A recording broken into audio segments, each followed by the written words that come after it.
Hello. Today we are going to be going over how to calculate the volume of a rectangular prism.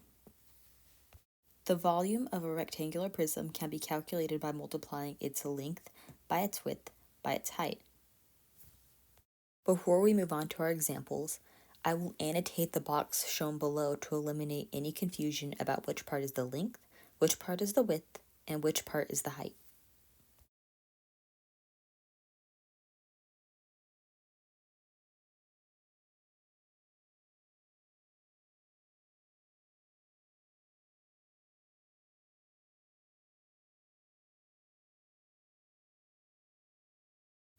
For this problem, I have already written down what we know and what we want to know.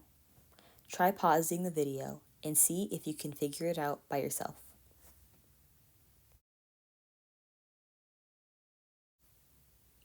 From here, all we have to do is write down our formula and simply solve it by plugging in our known values. The volume of our box is equal to the product of 12 inches, 5 inches, and 3 inches.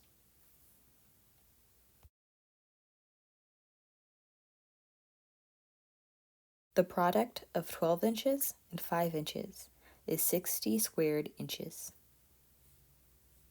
This will leave us with our volume being equal to 60 squared inches times 3 inches. 60 squared inches times 3 inches gives us a volume of 180 cubic inches. Before we move on, I would like to remind you that whenever you're calculating volume, always ensure that you are writing down the correct units. Whenever you're calculating volume, the units that you end with are always going to be in cubic units because they involve 3 dimensions. Let's do one more problem. Again, try pausing the video and seeing if you can figure it out on your own. So of course, like we always do, let's write down what we know and what we want to know. We know that the length of our prism is 5 inches. We know that its width is 4 inches. And we know that its height is 8 inches. We want to find what the volume is. Now, all we have to do is write down our formula for finding the volume of a rectangular prism and simply plug in our known values.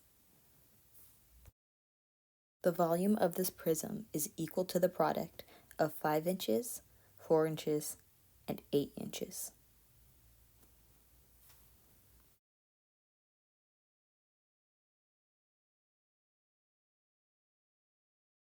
The product of these 3 values is going to give us 160 cubic inches. I hope that you found this video helpful and is a nice introduction to the concept of calculating the volume of rectangular prisms. Take care and have a great day.